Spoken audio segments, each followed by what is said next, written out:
ba océan o bazaka na besoin la biso le lote mais SID et replantement na est c'est moi océan yango bo le lo casquette ba pesa ya kozala pembe na fayu mais biso to zaka négliger pas fayu to yeba raté et lo koni to sala libanda la za malade na uti malade convalescent na osala pour la mboka langa to yaki poto tout la mitula président le bateau pesa pour la makama minyembo mais to quantité ce n'est pas un problème mais ce n'est pas dit que biso to ko bunisa fayu bateau ba ko bunisa fayu ba li bateau ba vandi pembe na fayu za biso to lo banga likamo to lobi to pe ki sa presse libanda ya président tant que président salibo a sali pour la SDT a sali en tant que président élu à Congo yende muto ba la Congo ba ponaki yé muto ba la Congo ba lingaki tant que presse ezali bon compte c'est sa conférence de presse moto kutu ba kabele ma ponami accueilli a memi presse belé qui na ba ko la goma pour ba mona mais comment président ni bobengani presse yango biso beto telemi loko la bino nyoso to sali a ba ta président sali mali di moto ko daté ni mona c'est que to linto lo ba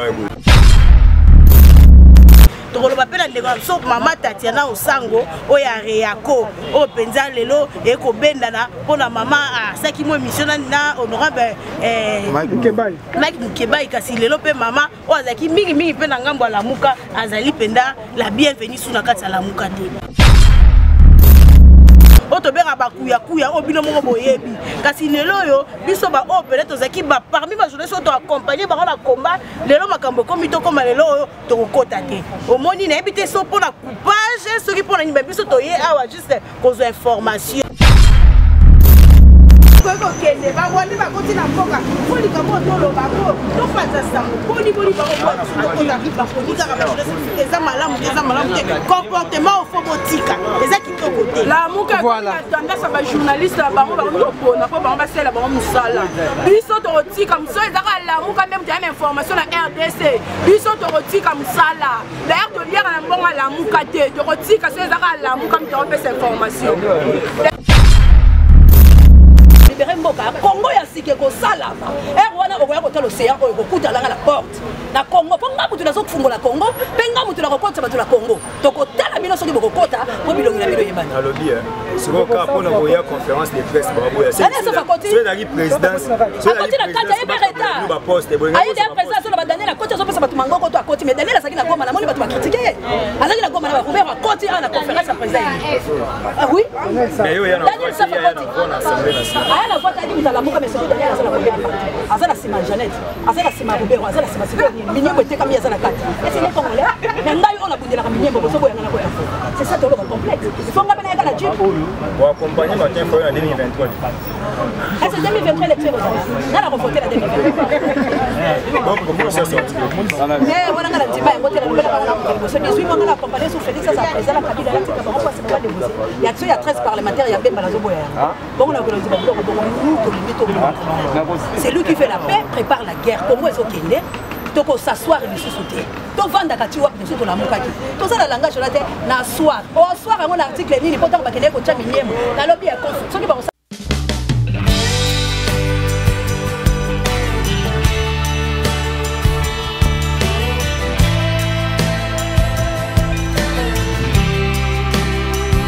Très chers internautes, c'est avec beaucoup de plaisir. On se retrouve avec vous une fois à Nakatia, Congo P Télévision. Je sais que vous êtes nombreux partout dans le monde.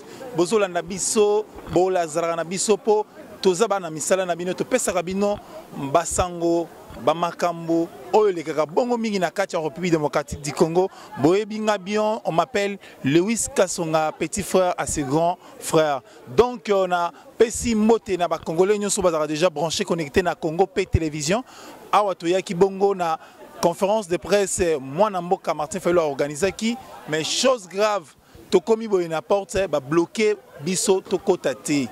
Vraiment bolanda ba différentes interviews ya bandeko ba confrères. On se retrouve tout juste après entretien ndenge ba journaliste ba réclamer ba lobby de ce qui s'est passé aujourd'hui liboso ya ndaku ya mwana mboka Martin Fayulu. On se retrouve tout juste après. Vous avez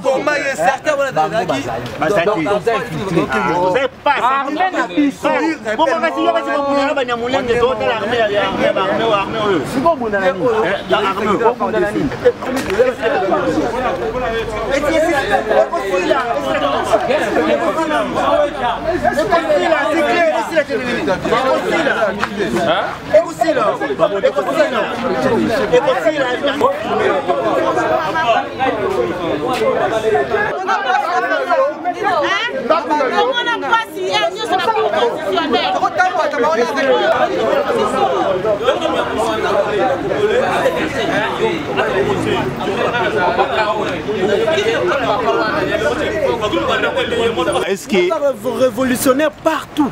Oui, oui. Je suis pas seulement révolutionnaire chez Félix Tshisekedi. Il faut être comme ça. Ndeko King oza journaliste nini osala libanda boto moni telemi conférence de presse. Moi le problème est ça, je suis venu pas le roi journaliste, j'étais venu comme un résistant. Mais vous avez compris que là, vous les journalistes, conférence de presse par invitation. Oui, il devait inviter. Mais non, qui concerne tous les Congolais. Donc je pense qu'il fallait qu'il y ait tous les journalistes qui diffuser. Pour inviter, diffuser en côté. Moi, j'avais même souhaité que le président Martin Fayulu fasse un meeting. Pour en contact avec la population. Parce que la conférence de presse, bien que les Congolais ont l'information et surtout, excusez, et surtout, vous voyez, ce qui est là, vous dites, il y a des organisations, j'avais dit, on doit suspendre. Journaliste valeur. Moi je ne suis pas seulement un journaliste, je suis un journaliste résistant. Si je veux cogner, je vais cogner. Moi s'il faut cogner, je continue à cogner. Parce que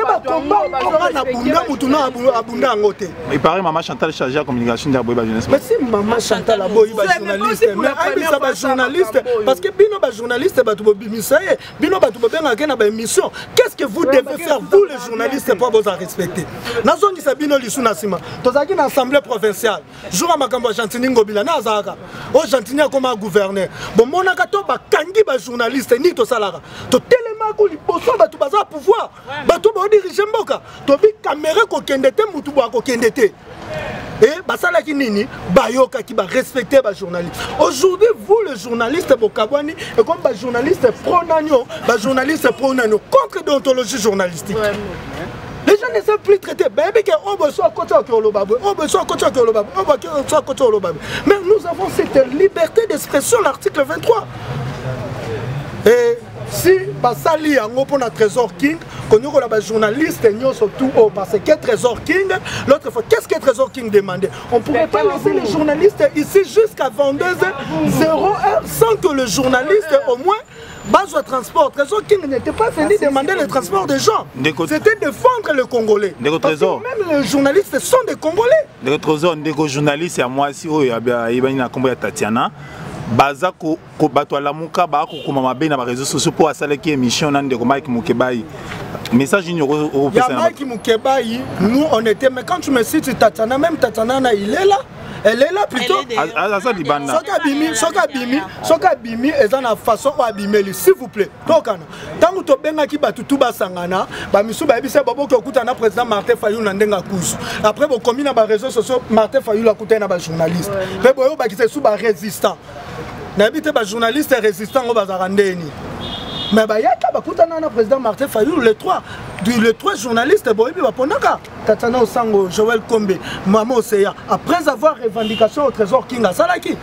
Mais le problème, ils doivent comprendre que c'est le problème de tous les Congolais. Ce n'est pas le problème des individus. Le problème de tous les... Si ils font ça pour Trésor King est là, que les gens viennent reprocher Trésor King, que Trésor King nous reprochons de ça.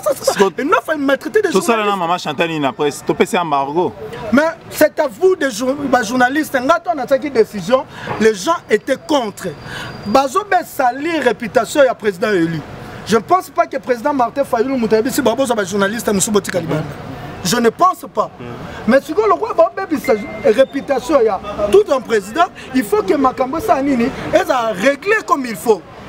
Maman, bande konangai, ngai na lobaka, ngana certain na zabu mestre kuna kimi sakaye. Et bon ça na bi muto ko yo sa campagne te na commune nga matete. Nga soko kaninga na fade nga kanyo na terrain, je vais te cogner jusqu'à mort. Moi je suis comme ça. Yo lobby n'a pas la fin des nazes et na terrain. Moi je marche avec les sportifs, les gens les connaissent. Moi je fais pas de blagues. Maman Joël, yo paye le tout le monde vient le banda. Oui, vraiment tous allés désolé, déçu penza ya rosaranate, bobi ke biso tous a pas journaliste ou tous a la tendance de accompagner à la muka, toke na cash, toke na FCC. Kasi toka mo lelo toye penza ko couvrir point de presse ya président Martin Fayulu, tokoma awa ba boy biso tokota. Pour la nini parce que mukolo le président ayaka utaka poto na meeting kuna na Sainte-Thérèse ndenge ba traiter ki ba journaliste et c'est pas ça qui biso nyo sauté de comme ça trésor kinga mega ko sata moi message ndenge penza ba traiter ki biso kasi message wana et koma ki na maboko ya ba communicateur la muka eza parmi ba communicateur mususu o ba sepela ki na ngote lelo to ye awa to mona ba tiki liste kaka ba invité donc to bima Maman Chantal Mouboy. Donc, tu as gaz, liste des arrêtés. Tu as acheté. Président Martin Fayulu, président, a respect ma casse, il y a presse. Et bandit de l'autre, depuis dynamique de l'opposition, tu as rassemblement, tu as la mouka et Kaboni Nenge, tu as commis le lot. Président Martin Fayulu, Zara Penza, na respect la presse. Kasiko Kamwa Lelo, tu as libanda, tu as habité son président Martin Fayulu. Ayebike, journaliste, tu as libanda, baboy, barobakota. Au monde ezali malamu te comportement oyo tozo dénoncer yango eza kitoko te tokoloba pe na ndeko so mama Tatiana Osango oya Reako o penza lelo eko bendana pona mama saki mo émission na honorable Mike Mukebai kasi lelo pe mama o azaki mingi pe na ngambo la muka azali penda la bienvenue sous na kati la muka te likambo penza tozo dénoncer yango to boy biso ba journaliste to saka na tendance te tokendaka partout président Martin Fayulu to bandine lelo Tebino boyebi to bandi depuis dynamique de l'opposition ba journaliste mso baza kati wana baza ba okutu bayebi combat otendenge makambo ekei ne to koti ma vérité les ndenge to komi lelo bayebi yango te o to benga bakuya obino moko boyebi kasi lelo yo biso ba o peut-être zaki ba parmi ba journaliste to accompagner ba na combat lelo makambo komi to koma lelo to kokota te o moni na ebité so pona coupage soki pona nyimba biso to ye awa juste cause information koyeba nini président Elia Koloba lelo surtout na likambo etali minembwe o ba congolais nyonso bazali pena na souci ndenge bandeko so bakokufa na minembwe yango président Eli penda yaki lelo pote aloba message aloba eloko ni toko sala pote kimi kota na minembwe biso ba journaliste yaki na besoin tozwa message wana kasi baboyi biso tokota omoni bandeko za penda pasi toza désolé très déçu to éviter vraiment soki likambo tokenda ngo to senga na ma Chantal penza respect na presse kinga uti ko loba azo kinga lobi a pena na respect na presse biso to banana président Martin Fayulu lelo te mingi na dynamique de l'opposition bayaki bazalaki te na rassemblement bazalaka te si baki na buka na Genève bayebi histoire yango te mais lelo to komi awa to kota te vraiment ba diaspora bino mo botala makambo le kabana Congo botala ndenge makambo eza penda pasi ma Chantal mais ko changer comportement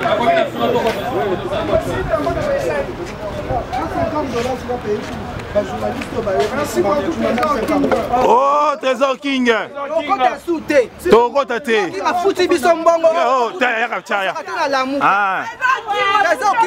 King.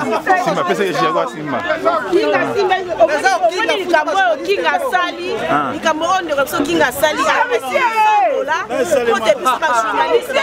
To futa transport to songa na ba rédaction ko diffuser information. Biso to équipe na mbongo te. To équipe to zonga information. Surtout les to insister likamba minembwe. Congo ezokende. Ba tuti ba nyamulenge ba Rwanda ba zu Congo. Président Elias akila message pote apanza. Biso ba pandisa ngoto yaki poto zo message wana. To équipe na lo meete. To zaki ba mbongo te. To équipe pote to zonga information. Kasi to koti te mendera so kinga lo biete. Après si un petit rien oyo pote bande. On soit à moi 100 francs to regagner ba rédaction na biso poto traiter information. Président Eli la carte le 14 octobre. Est-ce que presse peine na courage de accompagner la marche ndenge ba humilier biso lelo ndenge ba humilier biso lelo eza pas si pote to question 14 wana ya kosala marche toyebi que président Eli azara soucier ba journaliste azara toujours permettre ba journaliste tant mo soupe akoko bima ayamba biso to kuta to tosola na ye soki tokute na président li tosololi wana ekozala likambo mosusu mais soki tokei kaka boye tosoki kaka barédaction soki kaka boye eloko te bandeko na nga tokosensibilize pena presse pote le 14 wana takende te toza na bapapa nalobi boye nga nalobaka na nga journaliste nyonso azawa avivaka na mbongo ya politicien te mpe bapoliticien mpe baza na eloko te balukaka mbongo mpo bafaire vivre bafamille na bango biso toyaka mpo tozwa information tolakisa bato bafandi na fond kuna bazalaka na possibilité te ya kolanda makambo bango basalaka mais soki toyi elokola na conférence de presse ya président Martin Fayulu mama Chantal soki azalaki mukati mila excusez-moi mabe soki abanda koteka na zikida kaka po politique ezoyamba mutu nyonso na mutu abanda kosala bilanga na mutu abanda koteka pilipili na mutu abanda kotembele boye il faut boyeba ke politique eza na mode nango soki oza pembeni ya un leader il faut yeba ndenge nini ya koagir na ndenge nini ya koraisonner ozoraisonner koraisonner te ndenge oza ogérer famille na ona ndako donc tozolancer déjà appel na bajournaliste surtout bajournaliste ya internet bamoni bazomona biso kaka lokola toza na valeur et pourtant na 21e siècle biso nde makambo yaya biso nde force les 14 journalistes moté akozala na marche wana journaliste ya internet oyo tozwa na marche wana neti ngai na kobuka kamera na ye c'est déjà ndenge basali biso lelo toye po tozwa information ya président Martin Fayulu mama Chantal soki mama Chantal ye atie liste na porte pour mutu akota te papa Etienne Tshisekedi asala plus de 30 ans na opposition atikala kosala liste te parce que opposition ndenge bato bayokelaka makasi mais ba acte ya sali ezolakisa ba acte moko déjà ya mabe biso ba journaliste biso ba homme de terrain tolobi boye mama Chantal wana soki tomoni neti ngai soki tomoni kaka journaliste ya mie na émission chaîne yango tolugagi tolugagi a bloquer biso chaîne wana biso toza nyonso toza na bato nyonso na monde ya biso ya YouTube soki ka tomoni journaliste ya mbi mama Chantal wana na émission Guy déjà nazo lancer message tolugagi tobi bloquer na biso chaîne to bloquer yango to pirater yango donc ba confrère na ba conseil nyonso acte mama Chantal asali soki azalaki muteka pilipili na zigida soki uta wapi toyebi te bandeko na ngai biso to bandi na lupango tango tozoya na lupango yekutu projet ya politique ezalaki te projet ya politique ezalaki te lelo nazo opportunité pona lo malikambo ya ndeko na biso Tatiana aza journaliste bino ba communicateur à la muka imagine toi que ozui petite sœur na yo obandi babandi ko kumaye ndenge bozo kumaye na réseaux sociaux ana botika acte bozo sala bato so baza communicateur à la muka biso nde to sala bango baza ba nyea soso biso nde to sala bango o comprendre biso nde to sala bango ngana yebi bato so baza wana la muka wa na bazo ko bondelanga po basala ba interview nanga bazo bondelanga wana c'est wana nazana chaîne ezaka na 40 abonnés apamba bazo bondelanga batala bango na YouTube ata na 10 personnes lelo bakomi ko koma pona ndeko na biso Tatiana bazo koma mabe na kati ya na réseaux sociaux yaza journaliste asala ki nde musala na ye biso tozaka na katikati soki olobi boy tomemi boy soki okebe tomemi boy biso tozaka batu ya batu te ba politiciens ils sont là pour leurs intérêts même na président Kojek la bito sangana na mwana Fayulu apoto o komonena nona na beta na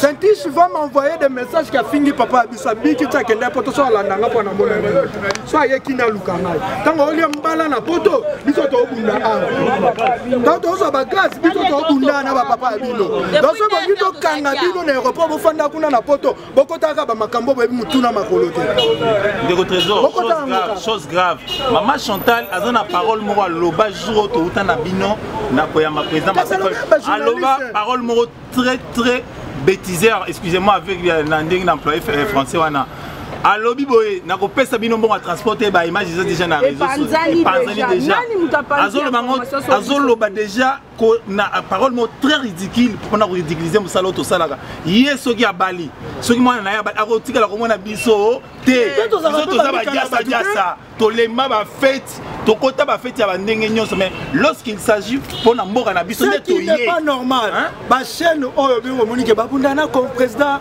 élu Martin Fayulu bazali banda ce qui n'est pas normal ce qui n'est pas normal parce que bon lo ba o ba bengani ba po anine est-ce que mutuloba trésor king vraiment bakoza trésor qui libanda Mutulora Tatana osa libanda Océan de la presse bakoza libanda Joël Komba bakoza libanda mais pourquoi tosani yango soki bomoni biso tout ok na béton mutolo bateke boteki combat nous avons compris que na béton les gens sont respectés plus que dans la Muga parce que ici nous avons que besoin de respect tout ça besoin de bon côté besoin de respect. Bon, on peut s'arrêter pour les arrêter. On a besoin de dire que nous n'avons pas de arracher pour faire des trésors qui nous ont été 10 foot à transport. Nous avons des journalistes à payer $600. Ah, vous aurez $50, ceux qui 50 personnes. Donc, il faut éviter. Papa, ça va bien.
Je conçois pour ça très désastreux au-delà de la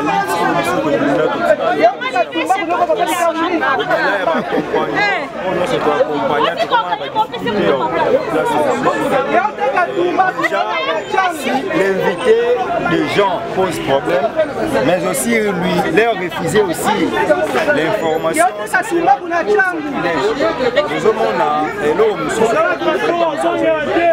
La popularité qu'il a, c'est parce qu'il était et ceux qui est là, comme il a l'exception, comme super homme, superman, super congolais, et pour nous, ils ont des exceptions parce que je suis indépendant d'esprit, j'accompagne tous ceux qui ont raison. Donc aujourd'hui, le président Fayou, dans ses cadres, en tout cas, il a perdu la raison parce qu'il doit respecter la presse. Si on continue dans la carte, au coup de TV5, au coup de RFI, au coup de Jeune Afrique. Donc, le président Fayou Loupé, Alini Paye Bissabiso, TV5 n'est au TK, et bien, Bisso n'a qu'à se mais tout le monde a dit en tant que journaliste français, nous avons critiqué le Congo et comment Bisso Fayou défendre la République démocratique du Congo. Mais, tant que nous avons la communication, vous préférez Baoyabino. Et puis, Naza parmi Naza Koutouna, nous avons le phénomène, il y a des journalistes qui ont la tendance résistante. Parce que le commis, pour ça, l'émission X, cause à tendance n'a pas non, nous avons passé nos 5 ans de nous sommes venus couvrir la conférence de presse. Pendant que la presse a dit combien c'est tellement choquant que les lotos non seulement au presse une invitation tu es castos d'information baluka jour mona kombo na biso na ba liste na bango na ba pesa ba 3 000 ba 5 donc ce qu'on reprochait de l'UDPS de demain c'est ce qu'il faut aussi veut prendre non ça c'est pas responsable donc ce qui a yebi en côté aye ba que c'est la communication na et ba nisco ko ça les campagnes de diabolisation parce que toutes les caméras que je vois ici to banaka corréler information que le président Fayou le comment on négliger presse 2023 on attend on le gazoto plein sorti des crises à retravailler ce qu'on a communication vous pensez que communication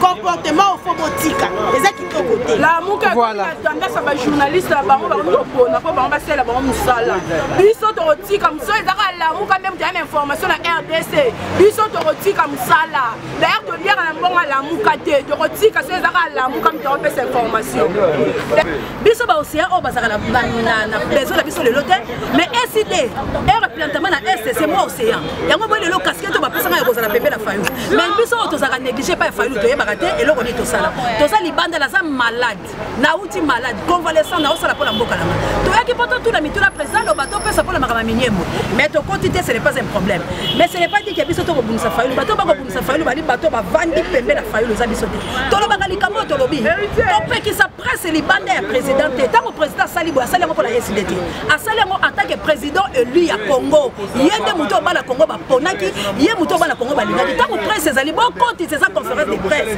moto okutu ba kabele ma ponami akei amemi presse ebele akina bango kuna la goma pour ba mona mais comment président ni bobengani presse yango biso pe to telemi lokola bino nyoso tozali awa bata président sali malidi pour to ko dater ni kuna c'est que to linto lo ba parce que azalaki na cote élevée biso nyonso biso ngayo boye biyola nanga mutali ko sur l'hôpital oyebi ba risque tozo pour les lots le même Fayoulou que nous avons accompagné comme au Tibabiso Libanda. Est-ce que aux élections prochaines on travaille sur Fayoulou quand Aza innocent la makambo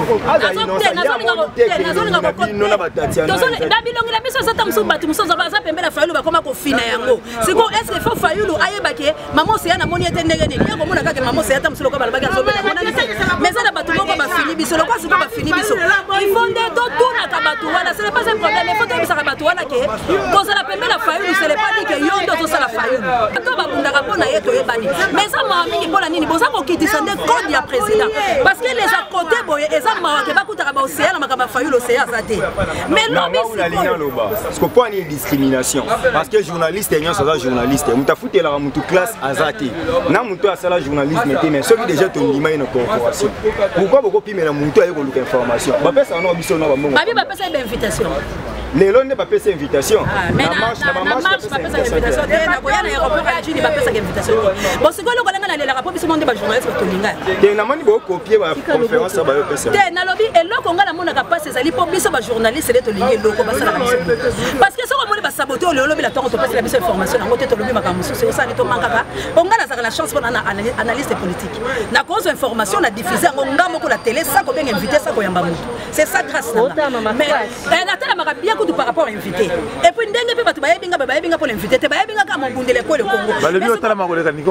C'est quoi passer so sala biso eza nini? Ezali ke bande ko na ngai ba journaliste tomi pesa na nous respect. Lokola ba boyi biso lelo. Mais to boya pe biloko na ba. To boya biloko na bango. Est-ce que ba yo? C'est ça le mal. Nous allons pas diminuer biso. To za boyi na monde ba communicateur ba bimande ba bimana ba esprit faible ba kota ba bi président. Na kutu na lobaki na ngai ki. Est-ce que ba ko ça ni parce que problème ezali boya ngai eloko so langa ka regret batu basoye bateke bazingi ba bebi sande bitunda auto salela président de Martin Fayulu Madidi. En tout cas na lela kango na lobby nazala ka mutu ya Martin Fayulu Madidi te mais la tala ka combat auto sali il faut to zola ngo eloko. Bitumba nyoso soko bundeli yango il faut longa. Biso to bundi pour la président de Martin Fayulu Madidi a comme président. Et puis le loto bunda kango mais ndenge bosala ka biso boye bande ko basaka contre biso. Basa ko yebisa biso siko ke libérer mboka Congo ya sike ko sala. Wana okoya ko tolo océan ko kuta langa la porte na Congo ponga mutu nazo kufungola Congo penga mutu na kokota batu la Congo tokotala bino soki bokokota po bilongi na bino yebana alobi siko ka pona boya conférence de presse babo ya c'est la présidence c'est la kata ebereta ba poste boya ayi de présidence la badane la kota zo pesa batu mangoko to akoti mais Daniel asaki na goma na moni batu ba critiquer azaki na goma na ba Robert akoti na conférence ya président ah oui mais yo ya na assemblée nationale aya na vote ali mutala muka mais c'est Daniel azala sima Jeannette azala sima Robert azala sima Minyembo était comme Yazana Kati. Et c'est les Congolais. Mais là, on a boudé la Minyembo, c'est ça, tout le complexe. Il faut qu'on ait la Jeep. Pour accompagner Martin Fayulu en 2023. C'est 2023 l'élection. On a revoté la 2023. Bon, comment ça sorti? Mais on a dit, on a accompagné sous Félix, ça président la Kabila, il y a 13 parlementaires, il y a Ben Balazoboya. Bon, on a c'est lui qui fait la paix, prépare la guerre. Comment est-ce qu'il est? Toko s'asseoir et se sauter. To vanda kati wa bien sûr to la mukaki. To ça la langage là na soir. Au soir on article ni pas tant bakene ko cha minyembo. Na lobby ya conf. Soki ba ko ko Mike Mukebai. C'est ça. Raison au Tatiana za libana. Batikela nga Tatiana. Bi peut Tatiana ko kota te biso son même moral.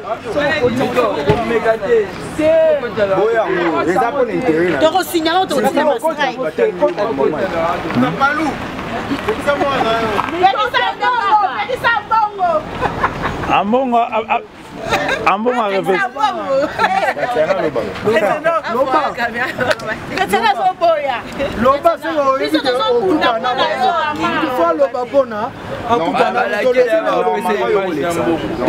Neti na image na mbongo na ozwa eloko te na kokota na kozwa te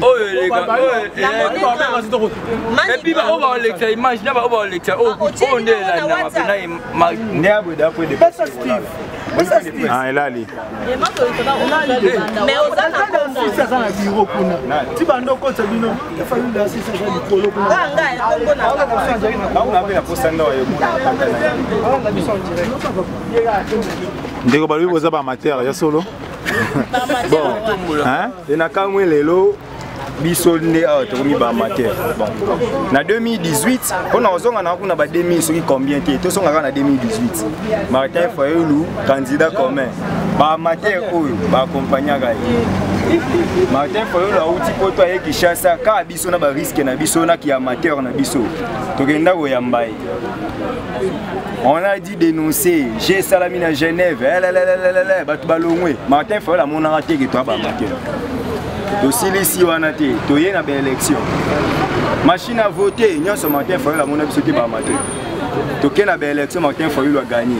To bani rolo bagé Martin Fayulu a gagné, ouais, a rétabli vérité des urnes. Naka ba amateur ou mpanzina. Les lots a bandi proposition sortie des crises. N'y a ce ba schéma n'y a ce ça la kana ba amateur. C'est aujourd'hui que Martin Fayulu, c'est lui la communication, est-ce que ça, est-ce que tamisage, va comprendre que oui, il y a des gens, l'exercice soit ça la minorité. Depuis que Martin Fayulu, dernière rencontre la population qui s'intéresse, moi personnellement qui est aux États-Unis, mais les lois organisées qui prennent des presse pour répondre par rapport à la préoccupation à Minembo. La Minembo est toujours constaté que aux Alaki Moka et comme commun.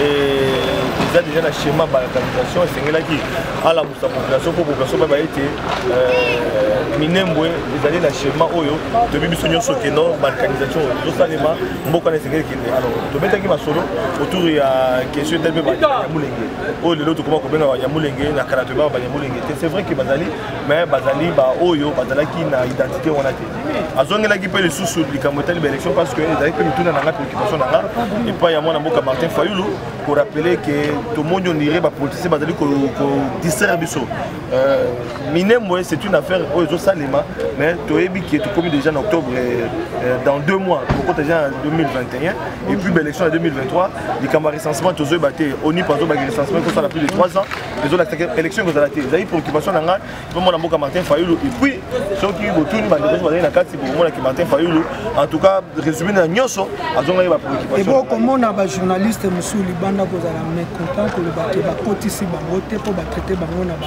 terre pour na bino ba ezaki na carte. Bon, ngai nazo ki invitation d'abord babenga ki ngai nazo ki invitation que non ya ko répondre et ça les marra parce que journaliste ça qui n'a besoin d'information on va l'inviter il y a ba gens qui benga non invité même dans l'organisation sur bazala mais tout le monde a une disposition ah on va besoin de disposition makasi on a collaboré sécurité à Martin Fayulu c'est vrai que préserver en haut il y a un va délocaliser qui en haut il fallait ça les dans ngambo ya siège va délocaliser on va aller dans une résidence mais comme il m'a dit on est nazo constater ba confrère vous allez bande babi qui va traiter bino en tout cas ceux qui allez bongo dans sécurité parce que allez nous ça tout ça exemple ça moi pas si donc il nous programme information et puis bobi qui va moyen na ba moyen na biso moko et toujours souffrir et puis na ko senga na bino bo décourager et puis to remeka ko landela ngo ya solo ceux qui allez penga na bandeko ba allez ko traiter biso presse d'amateurisme ils ont malamuté to me ko landela yango ceux qui allez solo mais comme vous allez bande c'est pas na biso no banda na éviter vous avez quitté un solo na bango ya ko kana bango et les cas qui ndeni le à recherche information mais sinon na moni bande commission bazo ko na bango na éviter mais ceux qui allez à solo ndingo zali ko lobana ngai ndeko et qui va traiter bino en tout cas vous allez la soutien de Flavien parce que les hommes ça la passe pour ce ça. Oui, Bolandi, vous comprendre, ndenge ba journaliste basiliki, ndenge ba quotidien na kati ya conférence de presse et pourtant toya ki poto zoa to diffuser bato bakalanda biso na mokili mobimba ba comprendre ndeko président Martin Fayulu alingaki alobanini a communiquer ni na peuple congolais surtout makambo ele kana minemo yango bomoni e ba bloquaki biso na porte moi contradiction is entre biso na maman moko aza pembeni ya président Martin Fayulu ba benga soki maman Chantal omoni bino bato boyaka pembeni ya ba politicien ba grand homme boye bandenge nini ya ko se comporter quand vous vous comportez comme des militants et pourtant aux cadres na kati ya parti il faut que yeba ndenge nini ya eloko yo ozo sala vraiment très chers internautes na bike dossier to sala ngo émission lobby mais pona lelo to suki yao mais ndenge to suki yao na pesi mbote na yemoko le sponsor numéro 1 ya Congo PTV Willy Complex azalina moi sina mama kaba na pesi binombote na pesi mbote na ba jasa nyonso